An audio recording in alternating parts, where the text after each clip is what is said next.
Hi, everybody. This is Dawn Mitchell, and welcome to Dawn of Sports.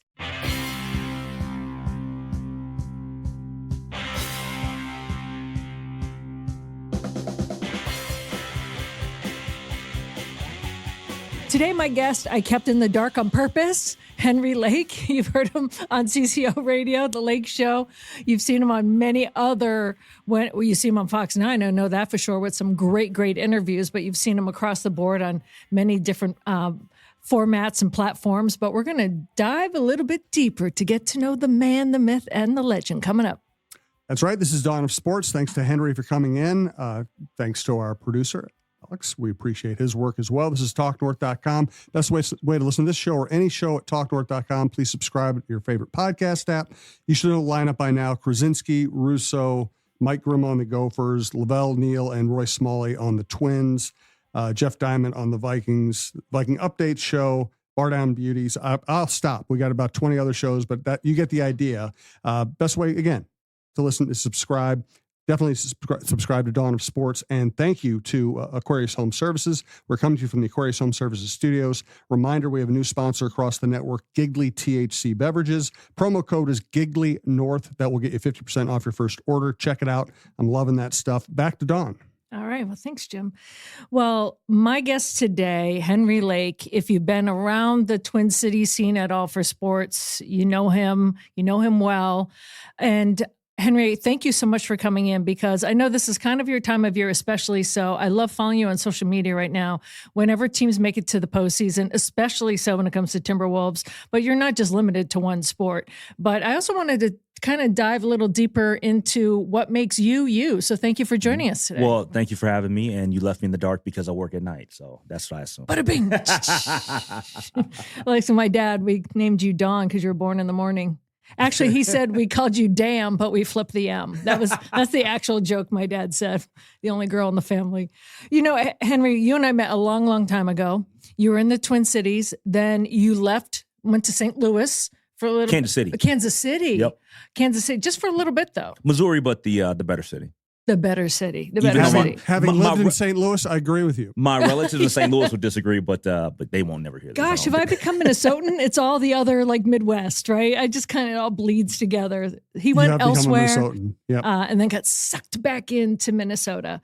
Let me ask you this: how did you first? Let's back it way up. How did you first get into? I mean, obviously you love sports, but sports, and then make it into radio and media. Yeah, it's kind of a weird situation. So I was interning with the Minnesota Timberwolves in basketball community relations. And so I spent a lot of time between doing that, and also I was doing some assistant coaching with the Howard Pulley basketball organization, which is a Nike EYBL team. And so I'm traveling all around the country. I'm networking with college coaches. There was some really good basketball players at the time that were really ascending in terms of being high school recruits. And so there was a lot of attention that was being put on the program. And so I ended up meeting a lot of people and just kind of being in the know. And I knew at that time that there were a lot of really good basketball players in the state of Minnesota that weren't getting the exposure that they deserved. And so, excuse me, I said to myself, why don't I put a light on those individuals? Why don't I put a light on the Troy Bells, the Mike Bowers, all the different players that were out here just across the board that needed some I guess some respect on their name. And so as I did the traveling, and I'm at the same time doing the internship, it was right when Flip Saunders was being announced that he was going to be the permanent coach for the Timberwolves. This is like, remember, he was interim, and he was doing a really good job, and him and KG had a great relationship and all that stuff, whatever. Well, they were going to have the announcement at the, I think it was at a Lifetime Fitness or somewhere out in way out in Burnsville. And so wherever we were doing the camp at.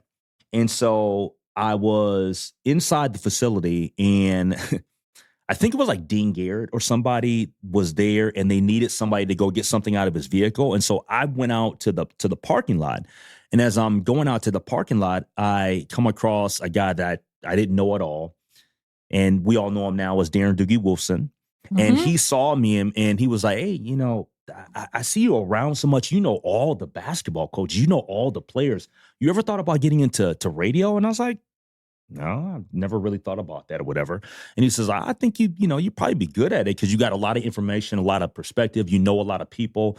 And so he gave me his information, said, you should do an internship, I'm with K-Fan. And so I said, I'll think about maybe reaching out. And I think I reached out maybe a week or two later.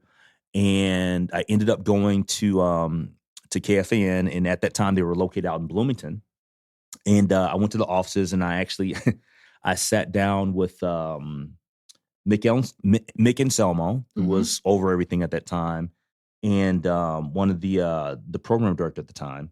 And they told me about radio. I was, a massive sports fan or whatever. And so it just kind of took off from there.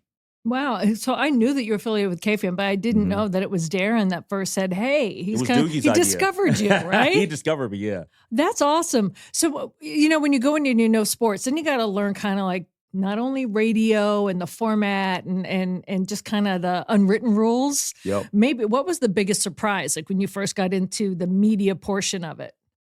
Biggest surprise? I had some friends that know they couldn't cheer. Like they're fans, like they couldn't rein it in. Some of my friends back in Boston first goes, that was the biggest adjustment for them. But some people, I think, have different ways to adjust to the media world. Well, I think for me, just getting into it, it was, I'm not sure if there was really a big surprise. I think that the thing that what I saw from the start was like working your way from the ground up. And so when I got the internship, I was actually interning for Chad and Barrero. And so I was with those guys and they were kind of, telling me things to do and not do. And, I enjoyed working with them or for them and just kind of, learning the ropes of radio. But it was also the other individuals, like the actual producers, that taught you everything about how to get sound and what to do in the locker room and not to do in the locker room and how to use the Marantz and stuff like that. And how to, because at that time, there was no automation and you were doing reels and stuff like that and CBS News at the top of the hour and all that stuff and how to put stuff into a cart. So kind of to me, maybe the surprise was like anybody, you just don't walk into a radio station and you just sit down, crack open a microphone. You got to like prep stuff up and all of that. So. Did you do like tape slicing and all that, like splicing tapes and all that stuff? Yep. So I interned and was a part of their show for, in terms of, learning the ropes for about maybe like 6 months. And then I got hired as a overnight board op. And so I basically was at the station from like, I want to say maybe like 11 to like 6 or 7 in the morning. So I was the overnight guy. And so I'm prepping all the shows. And at that time it was, and you're like physically printing out all the stuff. Right. For Yates and Jesse Ventura and all those guys, so they could have stuff the next morning, Jeff Dubay. And so it was just, it was quite the learning experience. And it was a lot of lonely nights because you're at the station all by yourself, basically. Yeah. I know I cut my teeth a little bit in radio. I wasn't like interned at TV, but I went to WEEI radio and, out of nowhere, like I was doing his name's Craig Mustard. He was out of New York. I never heard of him. So it was a Craig Mustard show. And they said, you're going to be a producer. And I'm like, I don't know anything. Yeah. And we'd have Johnny Most on every now and again. He'd do the Johnny Most updates and all that stuff. And to splice that stuff together was kind of cool. And then I don't know if you know Tom Corelli at the NBA. He was the lead producer for the Celtics radio network. And he left. And they said, Dawn, you're doing it. I'm like, what? I'm like right out of school, didn't know what I was doing. So radio for me, I have this fond memory because I was thrown in. I had to learn it. I don't know anything about carts and running a board and splicing things together, but I learned fast.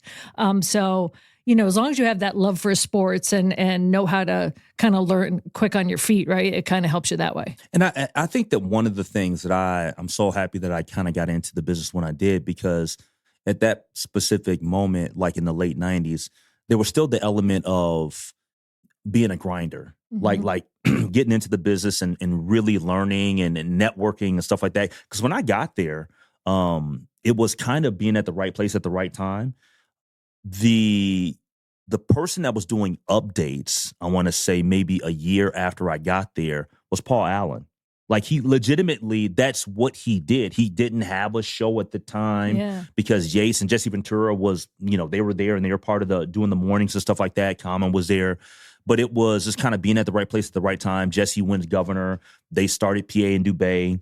Those guys started using me. So just kind of that whole like the work ethic part of being there and biding your time and then eventually getting an opportunity. Well, where did you grow up and who gave you your work ethic? Because you have to have a certain work ethic to have that kind of grind. Yeah, I'm from North Minneapolis. My mother, Joyce, and my father, the original Henry Sr., they gave it to me. And middle class household, grew up in North Minneapolis, son of an educator and an engineer. My dad was an engineer at Honeywell for many years, and then my mother was an educator in Minneapolis public school system. So they gave it to me. Yeah. And it was always about education, too. I value that to this day. Well, with those kind of minds kind of put together, you got the engineering and then the education. Like you already had a great trajectory that way. So, well, yeah, I mean, from the perspective of, my parents, because I'm not a kid that's ever going to, or a person that's ever going to say that I lived a life where it was the most humble of beginnings, right? Like I was like broke or, from the hood or whatever, anything like that. That wasn't my experience. No, you had smart parents, so the way they thought, they provided for me and my sister. And, I've always lived a very, I don't want to say a privileged life, but I've been more well off than a lot of my peers. Yeah. So how did you get to CCO radio? I know that we said you went away to Kansas City. Mm-hmm. How was that decision? That's hard to leave home. I know you had a couple of other friends that were working out the radio station out there too, right? Yeah, well, so the person that actually brought me to WCCO, John Hansen, he also was my boss in Kansas City. Right. He was the PD there, right? And he was the only person that I knew, to be honest with you, in Kansas City. I didn't, I don't have any relatives in Kansas City. I didn't know anybody really beforehand. So him and his wife moved back to Minneapolis from Kansas City, and he became the PD at WCCO, and he hired me at WCCO. Do you think going away for a little bit made you a better broadcaster? Absolutely. Yeah, I learned a lot. Yeah, what'd you learn? I learned a lot about just the nuance of radio and how you operate it, because I think that there were so many things that I really didn't know at KFAN, and I don't really fault anybody for that, because I felt like support. Chad Abbott was an amazing program director for me, but I didn't learn like the typical. And Doug Westerman happened to be the PD when I got hired. I didn't learn, how to do teases and certain things in terms of like how you go about trying to attract endorsements and stuff like that. There were a lot of like behind the scenes things. Yeah. For me, it was more of a just, okay, you go on air and you talk about the sports that you know. So I didn't really get taught the different things that go on necessarily behind the scenes about radio. And I kind of got that in Kansas City because I had to do a lot more. And in Kansas City, it wasn't like doing 2 or 3 hours. You're doing 4-hour shows. Yeah. I was going to say, a lot of sports radio is 4 hours. Like the 2-hour chunks is kind of like Paradise Dream, isn't it? And Kansas City is a different market too. So like here in Minneapolis or just in Minnesota in general, you can talk about whatever and people are cool with that.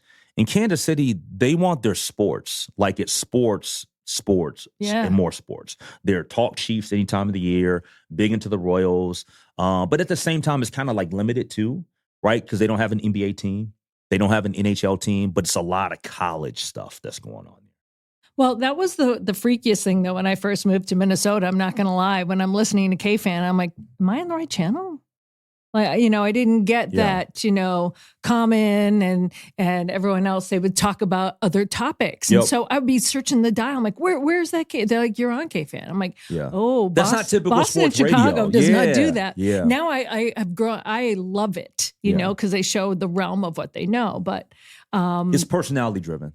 Yeah, personality driven. Yeah. Well, also in sports, when you have to go to Kansas City, it's personality driven, but you have to do all sports. Yeah, but you have to be more like, you got to really know a lot more about a lot of other sports. Like I was just there when the Twins were playing the Royals a few weeks ago. And, some of the hosts there are talking about, what's going on in Omaha with the minor league team. Like you don't get that here, No one's talking about what's happening in Wichita, So it's kind of interesting. Quick break here. Just want to let you know who supports this program. Thanks to Henry for coming in. We appreciate it. And by the way, Bob Yates, one of the most talented people I've ever been around. Not sustainable, but one of the most talented. Hilarious. I mean, just in terms of just sheer, radio genius and humor. He was great. He just couldn't hold it together. Man, he was so talented. Anyway, we're coming from the Aquarius Home Services Studios. I want to tell you about Natrium, natrium.com, Natreum. They have balms. All their stuff is antifungal, anti-infectious, antibacterial. It's healthy stuff, few ingredients. Go to natrium.com, check out what they have. If you can, go to the Mothership store in St. Louis Park. I really recommend, while you're getting to know this kind of product, like I had to go through the educational process for, go to the Mothership store in St. Louis Park, talk to a sales representative. They know this stuff so well, and they'll point you to the right flavors, the right delivery system, the right dosages.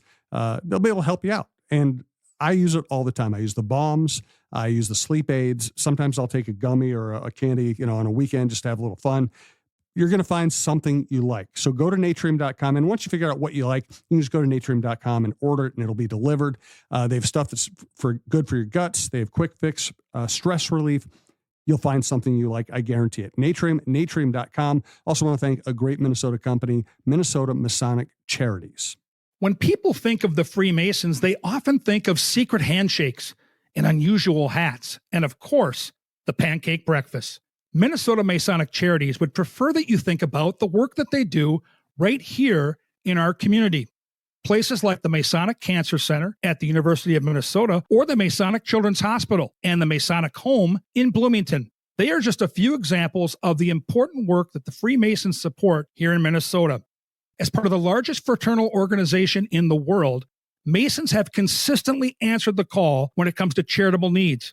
I am happy that Minnesota Masonic Charities has chosen Minnesota Bound and this podcast as a place to help spread the word. We look forward to learning so much more about their many programs here in the weeks to come. Hey, Rosie here for Lexus of Wayzata and Lexus of Maplewood. If you're in the market for a new luxury vehicle, look no further than my good friend Charlie Swanson at Lexus.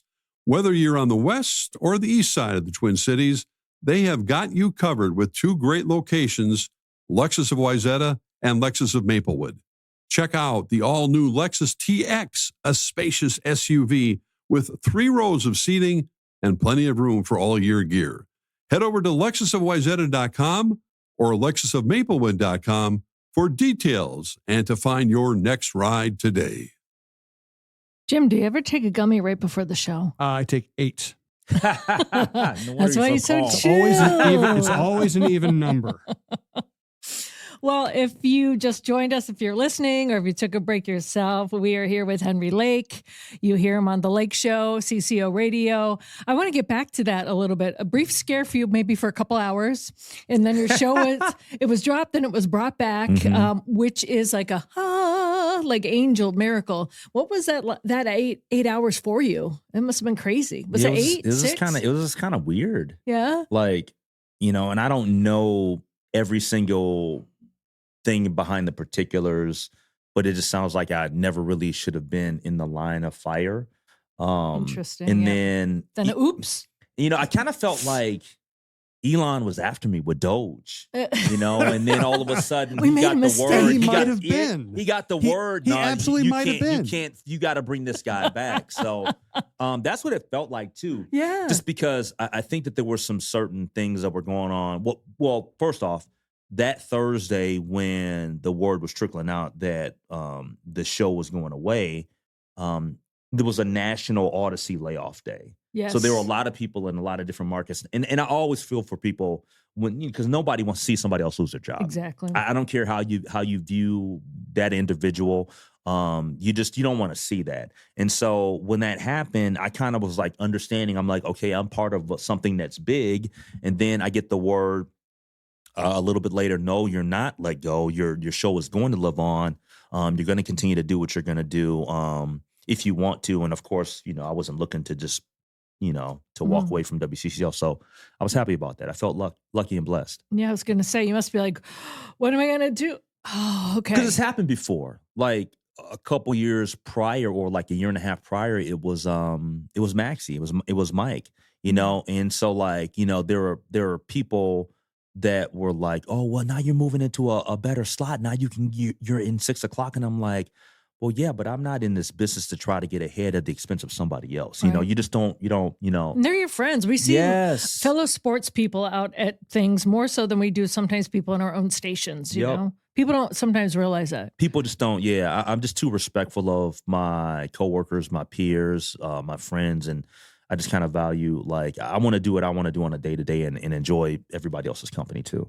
What I do enjoy about you as a person and also on your show is you are not afraid to get into topics and issues Mhm. that's going on culturally, that's going on socially, Yeah. and to speak your mind. Mhm. And sometimes you have to learn how to do that, but you do it so skillfully. I want to give you kind of, Thank you. your flowers for that, because I really enjoy listening to you. And you say the powerful things and you say it the way they should be, rather than, oops, Yeah. and I think that comes naturally for you, doesn't it? Yeah, absolutely. Because I give a lot of credit to my mom and dad, because especially my mother, she passed away 20 years ago, because she didn't take any stuff off of anybody. Mhm. You know, she was an educator. She got all of her degrees, her master's, her doctorate, and all this stuff, whatever. And she had been around, and you were very much into education. And she had been to some of the best places, at least in her opinion, with regards to education. And she learned what it meant to be an intellectual, to be steadfast and strong as a woman, as an educator, going and teaching lectures and seminars at Harvard University and stuff like that, whatever, and coming back and letting me know that you will not take anything from anybody. And you need to stress the importance of being a smart Black man in this world. And so, like, my goal was to always go to my dream school, which is Morehouse, Mhm. Morehouse College, because I wanted to follow in the footsteps of Martin Luther King Jr. and all the other, Black men that went there. And I did that. I graduated with my bachelor's in political science. And so you get one life, and if you're going to be here, you're going to have to make the most of the opportunity that you're given in this life. And I'm not afraid of people being upset by things that I say or things that I do, because I'm always going to be rooted in doing things from a place of trying to help the community and help our world. And when I see things that aren't right and I see people being wronged, I'm going to speak on it. And not everybody's going to like that, but Mhm. that's just the way that it is. And I think that if people knew me and had a relationship with me, they would understand that, man, I care about people so much. I care about people so much from whatever community you're from. I do a lot of community work that people talk about, but a lot of stuff that people don't talk about because they don't know about it, because I don't feel the need to have to, commercialize everything. There's a lot of campaigns that I do, but there's a lot of stuff that I do behind the scenes. I just think you just do good work. Once we're gone, we're gone. And so yeah, I do take pride in being outspoken, because I think that that's the way that you really kind of move the needle in society. Because there's a lot of real stuff going on in the world. Like, talking sports is like the easiest thing that we can do right now. Mhm. I think that, to me, putting words and action behind helping out everybody at the local level, at the state level, and then nationally with being able to talk about things that will, that impact all of us, that's important. Who was the most influential person outside of your parents Mhm. then, maybe in that social consciousness space that has really affected your life? I wouldn't say that there's just one. I would say that there's many. Definitely wanting to follow in the footsteps of Martin Luther King Jr. That was big. Very much influenced by Malcolm X. I look at just, Rosa Parks and all the women that were part of the civil rights movement, that got accolades or didn't get accolades were important too, just because right now I think that in our society, even today, the strongest leaders that we have are women, in my opinion, because they're so thoughtful in their approach on how to deal with the world, and women typically are dealing with things that men typically don't have to deal with. Like, I can sit here and, as a Black man, feel like there's a lot of things that I have to deal with on a day-to-day but as a man, I'm privileged, right? Because women don't have to deal with some of the women don't have to, or men don't have to deal with some of the obstacles and adversity that women have to. Yeah, I think someone put it to me, and I didn't even realize it up probably until like maybe, I don't know, late 20s.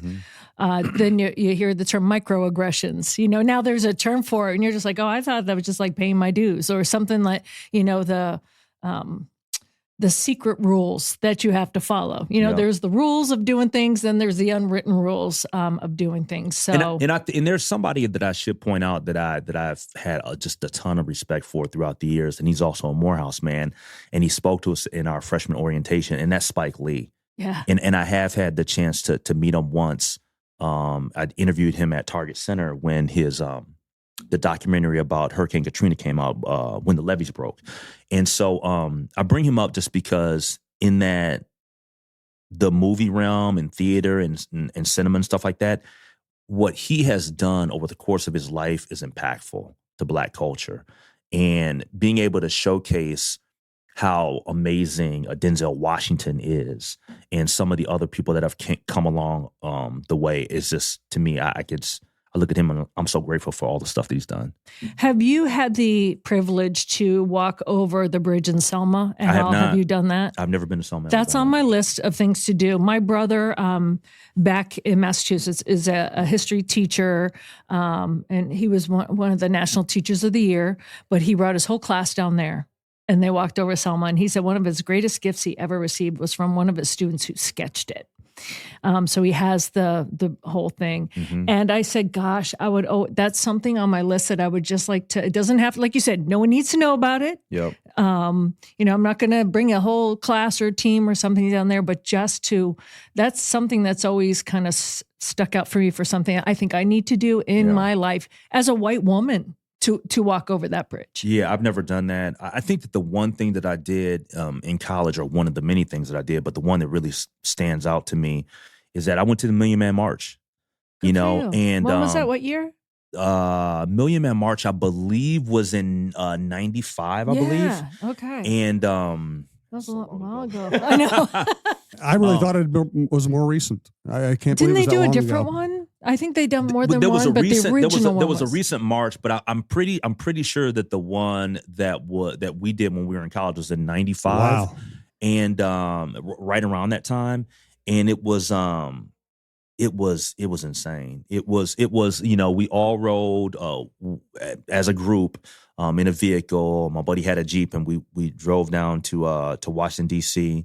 and just to be on the mall amongst all those people. And it was crazy because towards the end there was this moment where it was surreal, because I looked up at the sky and it was like, I don't know, it was kind of, you know how like you have those odd like things that happen and you're just kind of like, is this a real, you know? Right. It almost felt like an out of body experience. And it was just because throughout the entire day you listen to all these different speakers talking about, you know, freedom and respect and how to push forward in a positive way in the world. And it touched me to listen to everybody, but at the end there, before we parted, it just was kind of an odd thing. And it had nothing to do, at least in my opinion, with being a follower of one certain person, because I'm not Muslim. Right. I disagree with some of the things that, you know, Minister Louis Farrakhan has said throughout his lifetime. But that moment was about like being proud of who you are, and Black men coming together and saying, no, we will not continue to, you know, to kill each other or to do negative things in our community and stuff like that, whatever. That was a moment. It was being a part of something greater than yourself, Yep. but all for that same common feeling, right? Yep. End goal, Yep. I should say. Yep. What do you carry forth from that? Is it hard to kind of put yourself back in that moment and carry that with you? No, I mean, not for me. I mean, I look at it and I think about, you know, from that day many, many years ago to where we are now, like, have I personally lived up to or fulfilled my part of what I said I was going to do? Mm-hmm. For the most part, I have. Doesn't mean that I've done every single thing right.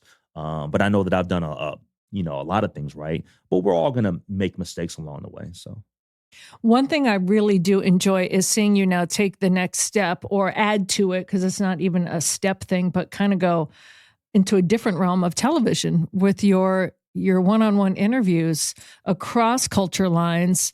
It doesn't have to be sports, but sometimes there are sports figures, whether you're talking to Ellen Page or Lindsay Whalen. How has that been for you? I know that, Fox 9 came to you and said, we want a powerful voice and you have something to say, so say it with us. And I just want to say, I'm really, as someone who's known you a long time, proud of you to take that step as well. Yeah, I enjoy television space. It's like super dope to me. And let's be honest, in Minnesota, I don't think that we have enough people of color on TV. Exactly. And so, I want to, because I know that right now in the world, diversity is like this. Oh, it's just this terrible, terrible thing. But like, no, it's not. No, I'm talking about the way that it's the way they're couching the it. narrative around it, around the word. But my point is that like, I feel like I can sit down with anybody and sit down and have a good conversation, whether it's with Kent Herbeck or sitting down with Justice Page or sitting down with Devin George or Lindsay or whoever. I value people. And the reason why I love doing that show specifically is because a part of me in the show is I'm able to honor that person and give them their flowers. Like, I wanted to be able to give Kent Herbeck his flowers while he's here because He'd prefer a beer, but yeah. Well, he had a He'll take both. he had plenty of beers there, right? I'm sure he did. But I think I said this on the show when we're sitting there filming it, that I was like, dude, you made my freshman year. Because I'm sitting there at the dorm in Graves Hall on the campus of Morehouse College in Atlanta, Georgia, and Game 7 happens and we win the World Series. And all of the guys from Atlanta on campus hated the Minnesota kids, but so what? They just got to deal with it. They got to hold the L. That was a great moment. We're running around the dorm with our Homer hankies and stuff like that, whatever. And so like that was like super cool. Star Tribune's Homer hankies, by the way. The guy who hired me was the brain behind the Homer hanky. Really? At Star Tribune, yep. Arnie Robbins, old sports editor. Brilliance, osmosis, just trickled down to you. No, it hasn't made it to me yet. So I definitely, I want to do a lot more of those with some really cool people and just kind of expand on it too. I put some feelers out there with some much bigger names and they're like, okay, well, kind of, you got to go through people and handlers and all that stuff, whatever. So we'll see how it goes. If Martin Luther King Jr. sat down with you for that show, what is the one question that you feel the need that you would have to have answered from him? Oh, there's an obvious question. I would say I'd ask the question to Martin Luther King Jr. is the dream still achievable? Absolutely. From other people that I know that fight for civil rights, one of their biggest things that hurt them is that majority of the cities, wherever MLK Boulevard is a tough neighborhood where the dream is not there. I know some of my friends said, that's my dream, is to have that be like Main Street, where it is just thriving, like the Tulsa of old before the bombings. That is his dream. What would be your dream that you would like to see? Just in life? Or when it comes to Martin Luther King? Like helping further it, not have his name associated with something that he was really just trying to lift up. I just think that if there's anything with Martin Luther King Jr. that I would want people to pay more of attention to nowadays, is that his message and what he preached and was talking about, it was not just about race. Like, I think that we get caught up so much on race, but it was more so about, the dynamics of people that are poor versus the people that have everything. And I think that we're actually living in a time right now where we have more of that. Yes. What we're seeing in government, you're seeing rich people impact government. Like, how in the world is Elon Musk a part of, essentially, now he's not technically a part of our government, but He's running the government. Exactly. Yeah. Based on And he bought based the on election. based on his money. wealth. Right. And he does not officially have a job. Like, Doge is not an actual thing. And when you start talking about, looking at the way that things are supposed to happen in our country per the Constitution and the different branches of government and stuff like that, like, we talk about appropriating funds with Congress. How in the world is all this other stuff happening? Like, it makes no sense. And as Americans, we should say, you know what? I may label myself a liberal or conservative or Democrat or Republican. And I say this all the time on my radio show. I don't look at myself like that. Like, I don't get caught up into the labels. To me, that's where we impact all people negatively, is when you say, I have to attach myself to having a label. Like, if you're stuck in that, then you're pretty lost. Just be a good person and right want and good wrong, things for right? everybody. Right and wrong is where you want to stand on that side. And many of your charities, things that we hear about, things that we don't hear about. I think I've seen there's a cookie named after you. I think I've seen an ice cream at one of my places named after you. Is there a lake named after Henry Lake? Yeah, is there a Lake Henry? Or is there a lake? There's lake? There's a Should town. be a lake. There's a town. I think I put it on Instagram like a few weeks There's ago. a candy bar. It was like I can't remember what the population was, but it said Lake Henry. There's an old Fort Henry in Canada.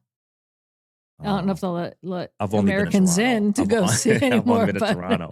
But is there, what speaks to you the most? It's funny you brought up Masonic, because I supported the hospital. Mm-hmm. I think it's one of my favorite places in the Twin Cities, just because the people there do amazing work. Like, there are kids that go there and they are blessed with the best treatment, and they walk out and they're healed or whatever. There are kids that go there that unfortunately don't leave. It's just, and I try to do a ice cream social there every single summer when we do the ice cream campaign. Shout out to my people at Sebastian Joe's Ice Cream, because they make the ice cream. That's where I saw the ice cream. Yeah. But Masonic Children's Hospital is amazing. And at the time when I first made the connection with them, long before the ice cream stuff, it was called Children's Implants many years ago. So, is that the one charity, I guess, if you had to speak, that was near and dear to your heart? There's many. What are some of the ones? I mean, the hospital, clearly. Boulder Options. Daryl Thompson's an amazing person. Mentoring kids is big.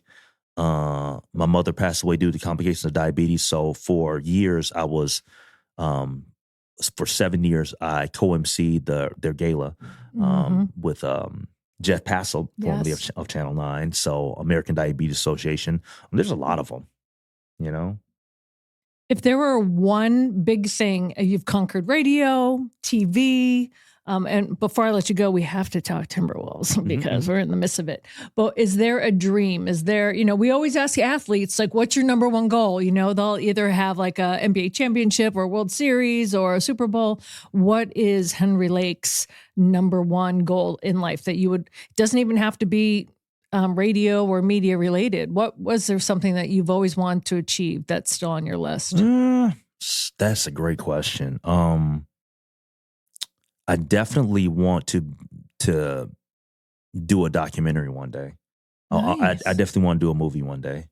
What would it be based on? Can't tell you that. Oh, okay. I can't tell you that. If I tell you that, Dawn, I'd have to kill you. I actually, I was in a movie a year and a half ago that's streamable. It's like, what are all the different, there's like Tubi and all these other, where I played myself, actually. And because the guys, the brothers that made the movie are local. Yeah. And it's kind of, it's about an agent, and it's got a sports angle to it. So that was kind of like my part in it. And then there's a new documentary that's coming up here that premieres in LA and also here May 23rd, about a movie that it's not a movie, but it's a documentary about Minnesotans that impact the community. And so there's several different people that are highlighted. One of my mentors, Marvin Anderson from the Rondo neighborhood, is in there.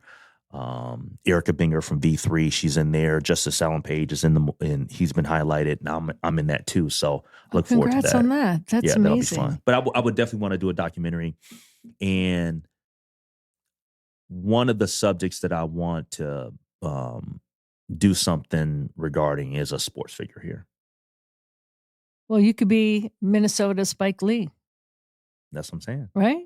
Mm-hmm. All right. Well, that's a kind of a nice transition here. Before we let you go, Timberwolves came out of the gate against the Lakers. At first, we're like, oh, look at this slow start.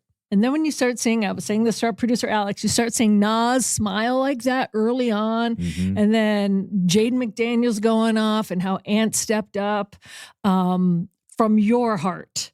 It can be it can be, you as a professional. What did you see out of that game one that we knew that maybe the rest of the country didn't? Well, I see. So on the record, and I tweeted this out last week, and I stand by this. I picked the Wolves in 6. I don't, because everybody's wrapped up into LeBron and Luka. Mm-hmm. It's got to be more than LeBron and Luka. Wolves have a better roster. Yeah, they have a better, and it's not even close. Not close. And so, the narrative that was being portrayed last week was, oh yeah, they have no answer for Luka. LeBron is LeBron. As they Austin went in Reeves. 7-7. Austin Reeves is not. They don't have a big Into the three. You can, postseason. and I'm not trying to disrespect Austin Reeves at all because I like But he's this not game. on the same level. But he's not. There's no big three in LA. And then when you look at them in the paint with their front court, there's nothing there. There's nothing there. Rui is getting crossed over and he's tripping on his feet trying to guard Anthony Edwards. So I picked the Wolves in 6. I'm sticking to that because definitely, LA is going to win a game or two. But there's a lot of flaws to LA's roster. And the moment that the Luka trade went down, I said, of course, maybe long term, Luka's going to do amazing things in LA. But people are really underestimating what Anthony Davis brought to the table. Now, he's hurt the majority of the time, right? He's always got the nagging stuff. But defensively, he's one of the best all-around and two-way players in basketball. He's a Hall of Famer. Mm-hmm. He's listed as top 75 or something like that, or whatever it was the last time he did it. And so I knew that they were downgrading in that part of their team in terms of their front court. But the other thing about it, too, when people talk about Luka and what he did against us last year is everybody forgetting that Kyrie went off? Kyrie had an amazing series. Yeah. And Luka had bigs who could erase his defensive deficiencies and could dunk on you if you Gafford shaded and Lively are not playing for the Lakers. They're not. The Lakers have nobody like that. No. I mean, Jackson Hayes is a good putback guy, whatever, but he's not consistent. Why 6? Did you pick the Lakers? No. Oh, okay. I'm from Boston. I wouldn't pick the Lakers against anybody. I wouldn't be mad if you did. So. Yeah. I picked the Wolves in 7, and now I feel foolish because I don't think it's going 7. Well, that's what I did. I thought that they would get it done before 6. Well, I sweep. I wasn't sure about the Wolves winning game 1, but I felt like the Wolves would walk out of LA the first 2 games with a split. Agreed. And so with that being said, I'm like, well, how do you actually see this ending up? Do you think that they go to LA in a game 7 to win, or do you feel like they win it before in a game 6 in Minnesota? And I was like, yeah, I think that they finish it here. What I did like is Ant saying before the playoffs even started, right? What if Jaden gets 30, and he's going on and on, just kind of touting up his teammates. And then even Chris Finch said, I am blessed. I have maybe 6 or 7 starters, maybe even 8. Yeah. I mean, that's the depth on this team he's talking about that maybe people don't respect as much. And that's what we're talking about. And I think the other thing that people kind of underrated going into the series is they have an inexperienced head coach in the playoffs. Yep. I respect JJ Redick's basketball mind, but he hasn't done it. But he's not done it before. And then on top of just not done it before, there is an element of quit in the Lakers. Mm-hmm. I believe there's an element of quit. Like if they're blowing you out, yeah, they're having fun and Luka's chirping and doing all that stuff, whatever. But when they get down double figures, we kind of saw it in game 1 how they were. Also, the Wolves are throwing their Jokic defense at Doncic. He's going to be able to score. He's going to get his shots. They're going to try to make him inefficient, and they're not going to let him make everybody around him better. 1 assist in game 1. If Luka gets, because in game 1 he had 37. 37, but 1 assist. If he gets 37 and LeBron gets 20 or whatever it is, it's not enough. Not enough for them. No. It's Kendrick Lamar. It's not enough. Yep. You got to have somebody else do something. Mm-hmm. You got to have somebody else do something. You love Kendrick, don't you? I love Kendrick. The show was unbelievable. Mm. It was unbelievable. And the thing about it that really, I don't want to say threw me for a loop, but I didn't understand. Like, I like SZA. She's got some hits. I didn't realize she could sing as good as she sings. Like, she is amazing live. Is she really? Oh yeah, and she pulled off I had a moment for like 5 minutes. I wasn't freaking out, but I turned to my friend and I was kind of like, I'm a little bit nervous here. She did the Pink thing where she's like suspended up. Oh yes. Wow. Yep. Dang. Yeah, it was crazy. Yeah, I thought that the visuals with the tour were amazing. They're gonna make millions upon millions on merch alone. At US Bank Stadium, they probably had about 20 different vendor lines selling merch. They had a trailer outside of the stadium selling merch, and it was packed everywhere. Like everybody was buying merch. They're gonna make millions off merch alone. Wow. Oh, wait, how was the sound quality? The sound was fine. I thought it was fine. It wasn't perfect, but the word. So full transparency, that was my first time ever going to a concert there. Okay. I went a few years back and the sound system was not good, but that was when they were still working things out. So from what I had heard from, I think it was from John Breen. Mm-hmm. I think that he had mentioned, I'd heard him on our station once talking about a lot of it has to do with the setup. So when you have kind of the circular, it sounds better. Because I guess when Taylor Swift was in town, it sounded really, really good. And so I guess it's dependent on how the stage setup is. It sounded fine. Good. It wasn't 100% perfect, but I thought it was fine. Now, there was one thing that happened. I'm not sure how many people noticed this. What? But with the pyrotechnics, a piece of the thing got caught on fire. Oh. No. I'm dead serious. And like, it took like a few minutes for it to go out. Good thing the NFL wasn't there. But that's it. No more pyrotechnics at all. It was crazy. And there was probably about maybe 45 minutes to an hour left in the show. Wow. Yeah. It burned for several minutes. Who's on your list to see in concert? In this economy? Because Ticketmaster taxed me pretty good for these tickets. Yeah, let's back up there. If money wasn't an option, object. And if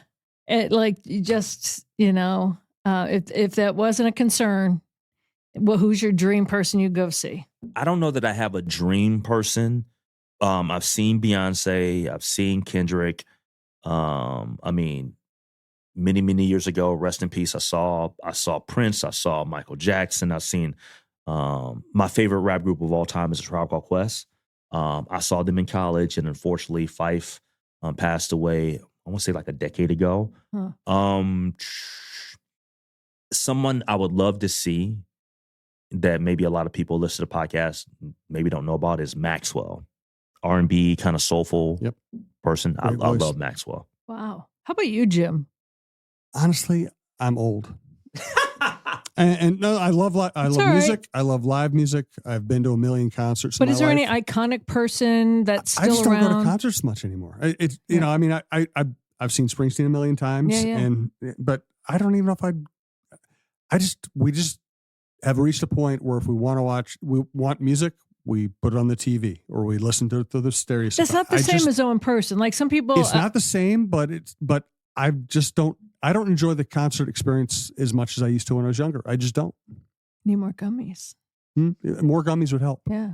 I'll tell you somebody Bob I want to see was again. Just in Mankato, right? I had some friends that went down Dylan. there. I mean, there are a million people. Dylan, though, right? A million people who deserve to have me spend money to go see them. I just don't think in terms like I used to, where used to be, I want to know, Gary Clark Jr. is coming. I got to go see him. Right. Now I'm like, Gary Clark Jr. is coming down. I hope he does well. I'm going to listen to his album. Gotcha. I'll tell you who I would love to see again, though, because I saw him at the Armory, and it's the only show I've ever seen at the Armory, and it was Sting. He was amazing. He's fantastic. I got a recommendation. Amazing. I got a recommendation for you. One of my favorite things to do when I'm on a long flight, the 25th anniversary Rock and Roll Hall of Fame concert. It's fantastic. It's fantastic beginning to end. One of the highlights, Stevie Wonder does a set where he brings on Smokey, who kills it. He brings on B.B. King, who kills it. I would love that segment. But the highlight of the entire concert, and this is every great coming together. The highlight of the concert is Stevie Wonder and Sting with Stevie's band, which is fantastic, doing a mashup of Higher Ground and Roxanne. It's incredible. Wow. Now I'm going to have to go to YouTube and check and that out. I'm sure you have to buy the entire concert to get the entire concert. I'm sure you can go to YouTube and find a clip of that. Yeah. Our producer Alex is like, I got to write all these old names down so I can go and Google and find out who they are and then go listen. Right? He's laughing because he knows it's true. Well, Henry, thank you so much. I want to leave with this one final last question for you. We know that you'd love to be documentary and all of that, but if there's one thing that they said tomorrow, you can just go and do anything that you want, whether it's good for someone else or it's good for you, what would it be? No holds barred, no money. Like we could fly you there. Like on a day off dream day, what would you do? Oof. Oh man, that's a good question. The one thing that you could just do just to go to? Yeah, like whatever your wish is tomorrow. How long do I get to do it? Oh, make up your own parameters. Yeah, make up your own parameters. And you're not docked pay from work. Man, that's such a... So while he's thinking, like I'm going to buy him some yours? time. Yeah. My wife and I were talking about this the other day. Yeah. My wife's a scuba diver. She loves the ocean. I'm nearing retirement age. At some point in the next 20 years, I'll probably retire. And we have thought about what we might do when we retire. Yeah. I think we're going to go to the Maldives. Or Maldives, I think it's pronounced. That's on my list. It's just so beautiful. Just $10,000 flight or whatever. It's just not in my budget again, right we're talking now. about no parameters. That's right, here. no parameters. Yeah. We could be neighbors. Yeah. All right. It'd be between two different things, and it's actually traveling outside of the country.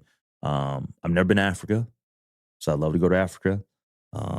People talk about the origins and the history and stuff like that, whatever. But also, a trip that I think that my dad has really wanted to go to is to go to.